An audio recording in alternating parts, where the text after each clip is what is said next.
El mes pasado me encontraba al fondo de una sala donde se decidían millones de dólares, observando a un hombre que parecía personificar el éxito.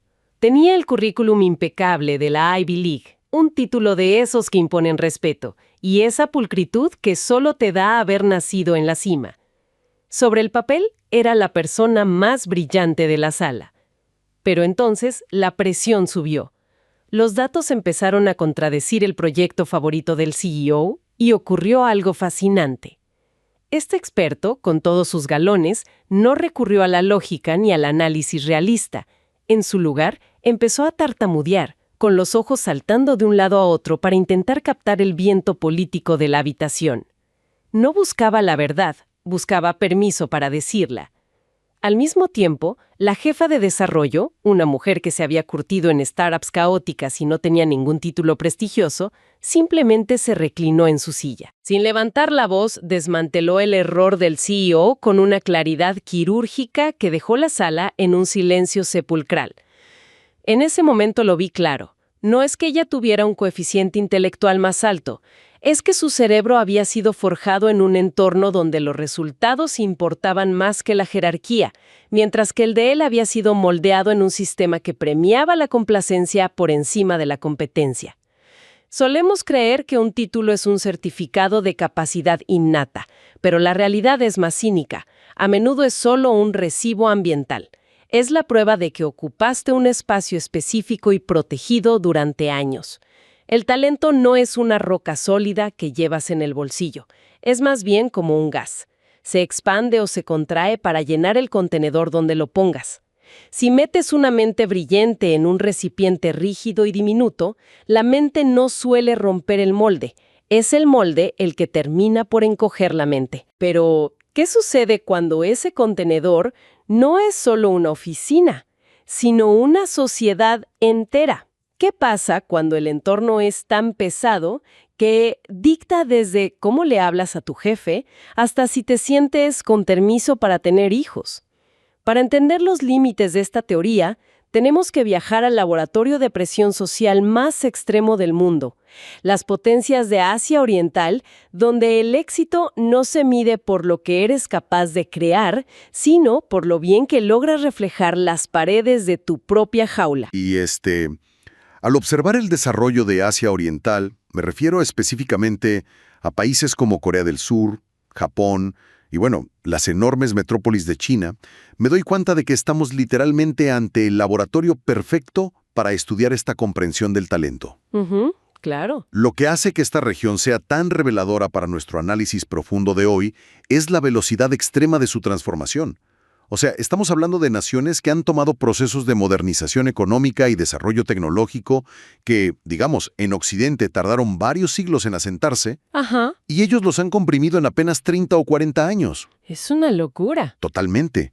Y en primera persona te digo que esta velocidad vertiginosa colisiona de forma muy directa con tradiciones agrarias y confucianas milenarias que aún dictan las reglas del juego. O sea, tienes infraestructura del siglo XXI, pero operando con un software cultural antiquísimo. Exacto, un software de hace miles de años. Es un entorno sumamente denso, un contenedor increíblemente rígido que moldea absolutamente todo. El talento individual choca de frente contra esta estructura que simplemente se niega a ceder. Fíjate que hay una historia en nuestras fuentes que ilustra esta fricción de una manera brutal, sobre todo en el ámbito corporativo. Pensemos en un joven en Corea del Sur. Vamos a llamarlo Ji-hoon. Este chico es el arquetipo perfecto del chico de oro. Toda su vida estudió, jornadas de 14 horas diarias para lograr lo impensable, que es graduarse de la Universidad Nacional de Seúl, la SNU. Que es el salvaconducto definitivo allá. Exacto. Es el recibo ambiental máximo. Le dice al mundo que triunfaste. Bueno, con este currículum impecable, Ji-hoon entra a trabajar a uno de los grandes conglomerados familiares del país, los famosos Chaevals. Y entra lleno de ambición, con ideas sobre innovación, eficiencia. Sí, lo típico de un recién graduado brillante. Pues a los pocos meses nota que un proceso fundamental de su departamento todavía se hace a mano, en papel. Increíble. Sí, y retrasaba todo. Entonces, usando su talento analítico, programa un sistema para automatizarlo. Llega el día de la junta, proyecta su sistema, expone los datos crudos y demuestra cómo la empresa se ahorraría cientos de horas. Ni me imagino que esperaba que lo ascendieran ahí mismo. Pues termina su presentación esperando aplausos y lo que recibe es un silencio glacial. Nadie dice una palabra. Sus compañeros clavan la mirada en la mesa. Híjole. Y su jefe, visiblemente molesto, lo interrumpe y lo silencia frente a todos. Le indica que el método que usan fue establecido por sus superiores hace años. Claro. Y que el único trabajo de Ji-hoon es ejecutar ese método, no cuestionarlo. Mira, es un escenario que desde una perspectiva puramente occidental clasificaríamos de inmediato como una gestión desastrosa, ¿no? Sí, diríamos que la empresa se va a la ruina por asfixiar la innovación. Exactamente. Pero al analizarlo bajo la lupa del neoconfucianismo, me resulta fascinante ver que en realidad el entorno está funcionando a la perfección. ¿A la perfección? Sí, la diferencia clave radica en la concepción misma de lo que es una empresa.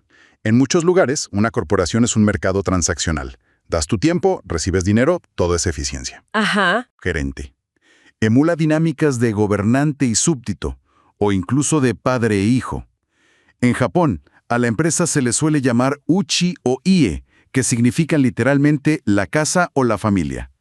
O sea que la propuesta de Ji-hoon no fue vista como una mejora técnica. Fue casi como faltarle al respeto a sus mayores. Es visto como una insubordinación moral completa. La innovación disruptiva requiere cuestionar lo establecido. Y eso se percibe como una amenaza directa a la armonía del grupo. La famosa armonía. Que en Japón le llaman wa y en Corea ina. El concepto de li, que se traduce como el decoro ritual, está jerárquicamente por encima de las ganancias. Si rompes el rito corporativo, rompes la confianza. No importa cuánto dinero ahorres. Fíjate que eso le da un sentido completamente distinto a lo que mencionaba al principio del recibo ambiental. Porque entiendo que en estos países las redes de contacto son vitales.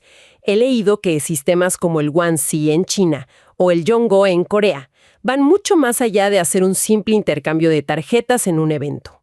Van muchísimo más allá. Imagina que el networking tradicional es, agregar a alguien a LinkedIn.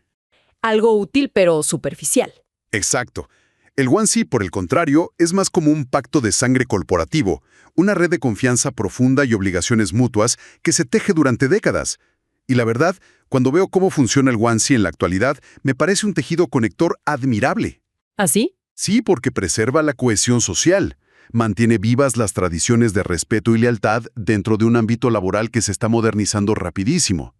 Así que cuando alguien como Ji-hoon llega con ese título elitista, la empresa no espera a un genio rebelde. Esperan a alguien domado, digamos. Esperan a alguien que ya haya demostrado, tras años de competencia académica, que tiene la disciplina para salvaguardar el prestigio del superior. Es la prueba de que sabes cómo participar en los rituales. Como lo de servir las bebidas usando ambas manos. Exactamente. O apartar la mirada por respeto cuando el jefe habla en las cenas corporativas. Demuestra que vas a encajar perfecto en ese triángulo de hierro de burócratas, políticos y ejecutivos. Es una presión cañona. Básicamente el contenedor exige que tu talento se moldee a la forma exacta de la lealtad. Pero salgamos un momento de las salas de juntas, porque este fenómeno se extiende a las calles. ¿Y de qué forma? Pienso en los relatos sobre la supervivencia diaria en las megaciudades asiáticas y es abrumador. Conozcamos a Sato, un oficinista promedio en Tokio. Su día comienza con un viaje de 90 minutos en el metro, donde la congestión es tan extrema que hay guardias, los conocidos Oshia, cuyo trabajo literal es empujar físicamente a la multitud para que las puertas puedan cerrar. Es durísimo. Sí, y después de viajar así, apretado contra cientos de extraños, llega a trabajar. Y al final regresa a un apartamento del tamaño de un armario grande, donde la lavadora comparte espacio con la cocina. Sí, los microapartamentos. Exacto. Y hay una anécdota donde Sato describe estar comprando algo rápido para cenar en una tienda de conveniencia. Y ve entrar a una familia con un niño pequeño. Y en lugar de sentir ternura, Sato relata haber sentido un miedo fisiológico. ¡Wow! Miedo fisiológico. Sí, al ver al niño, su cerebro no procesó una imagen familiar feliz. Procesó un pasivo financiero gigantesco. Algo inasumible. En su mente, la simple idea de la reproducción se reclasificó como una aventura financiera irresponsable. Y esto explica tan claramente por qué las políticas públicas convencionales están fallando. Los gobiernos intentan solucionar la crisis de natalidad ofreciendo bonos de dinero en efectivo. Ajá, por cada hijo nacido. Pero no logran revertir la tendencia porque no es un problema matemático de ingresos y gastos, es un fallo sistémico del entorno. La cultura de trabajo extrema exige una dedicación absoluta. Jornadas de 9 de la mañana a 9 de la noche, 6 días a la semana. Una locura. Y en este contexto surge el concepto del almuerzo de trabajo. Pero no se refiere a comer mientras cierras un trato. ¿A qué se refiere? A cómo el entorno laboral termina digiriendo físicamente a los trabajadores. Es un desgaste corporal innegable. Hablamos de fatiga crónica, pérdida prematura del cabello, una palidez extrema por la falta de luz solar y un agotamiento que te consume el sistema nervioso. O sea que el sistema literalmente devora tu tiempo, tu energía y tu salud física.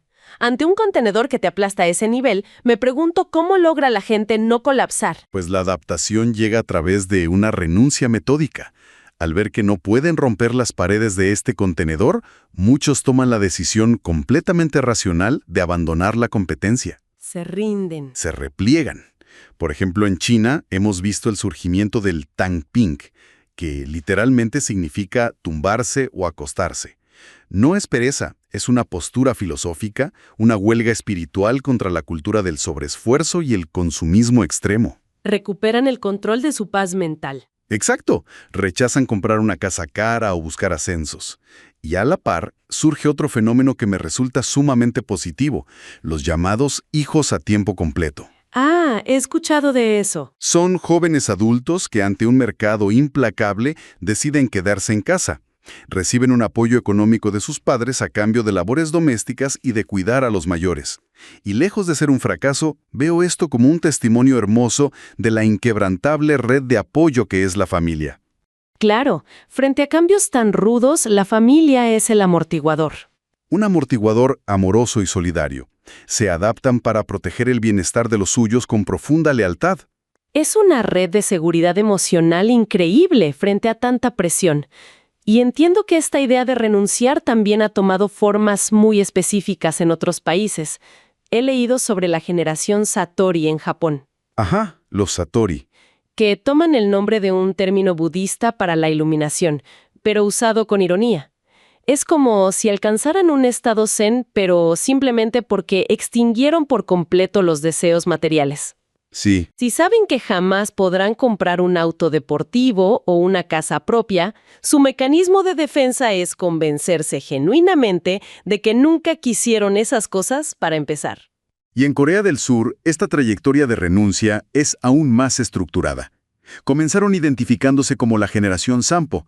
Declaraban abiertamente su renuncia a 3 cosas: el noviazgo, el matrimonio y tener hijos. ¡Wow! 3 pilares básicos. Sí, pero con el aumento del costo de vida, evolucionaron a la generación EMPO.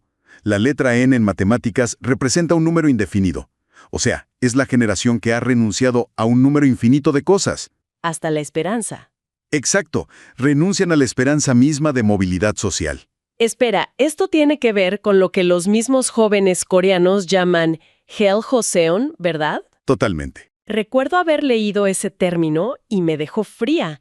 Hablamos de una de las economías más tecnológicamente deslumbrantes del planeta, líder global. Y sus propios jóvenes sienten que viven en un infierno, haciendo referencia a la antigua dinastía feudal de Joseon. Sí. Describen su país como una sociedad de castas rígidas que nada más fue equipada con pantallas digitales y rascacielos. Y esa analogía con la era feudal es muy precisa en cómo perciben sus oportunidades. Para articular esto, desarrollaron la teoría de las cucharas. ¿Como lo de nacer con cuchara de plata? Exacto, pero por estratos. Ellos argumentan que si naces con una cuchara de tierra que representa a las familias trabajadoras sin conexiones, tu destino está sellado desde el primer día. Hagas lo que hagas. No importa qué tan alto sea tu coeficiente intelectual o cuántas horas trabajes, jamás podrás competir con los que nacieron con la cuchara de oro. El contenedor urbano reduce las aspiraciones biológicas y materiales al mínimo necesario para subsistir. Ahora, si esa presión de 12 horas al día ya es asfixiante para un oficinista promedio como Sato, me imagino que para las mujeres debe ser un laberinto sin salida. Ellas históricamente cargan con las expectativas de formar una familia impecable. Es un peso doble. Conozco el caso de Min Young, una profesional brillante en Japón. Domina 3 idiomas, tiene posgrados, maneja cuentas internacionales importantísimas. ¿Un talento top? Top. Sin embargo, dentro de su oficina, relata que es tratada perpetuamente con una mentalidad de invitada. Aunque cierra tratos millonarios, de forma implícita se espera que ella suavice el ambiente en las reuniones, que sirva el té a los invitados, que sonría amablemente. Es como si el ideal tradicional cultural de ser una buena esposa y madre sabia, lo que conocen como Ryosai Kenbo, lo hubieran arrastrado directo a la sala de juntas del siglo XXI. Tal cual. Y esto no es solo una percepción anecdótica, se ve clarísimo en los números macroeconómicos de la región. Existe un fenómeno muy documentado que los economistas denominan la curva NM. A la gráfica de participación laboral. Exacto. Si graficamos la participación laboral de las mujeres por edades, la línea forma una letra M perfecta. El primer pico alto se da en sus 20s, recién graduadas. Entran con fuerza. Pero al acercarse a los 30 años, la gráfica se desploma drásticamente.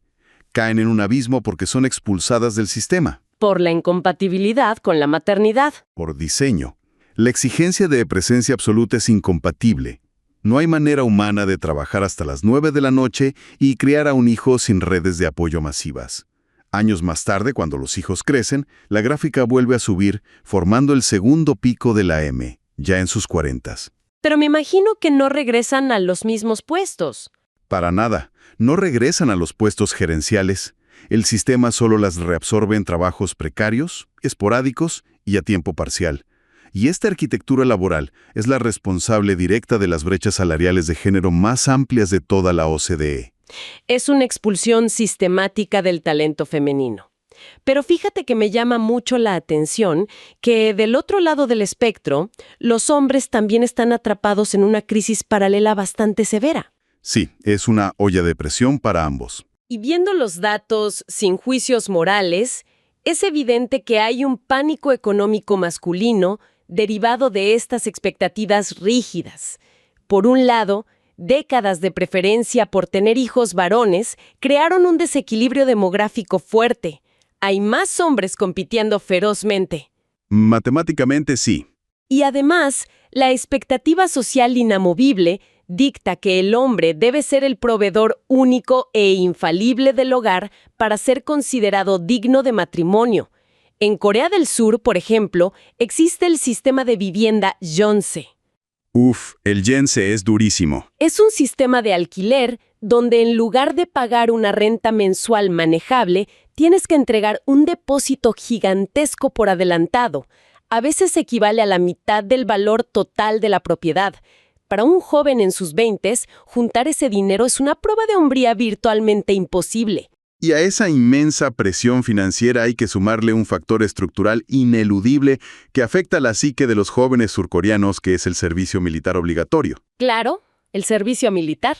A diferencia de las mujeres, los hombres deben pausar por completo sus vidas académicas y profesionales durante 18 a 21 meses, precisamente en el apogeo formativo de su juventud. O sea, un desfase total. Al reintegrarse a la vida civil, experimentan un rezago abrumador al ver que sus compañeras han avanzado casi 2 años en el mercado laboral. Esto fomenta una sensación de desventaja profunda.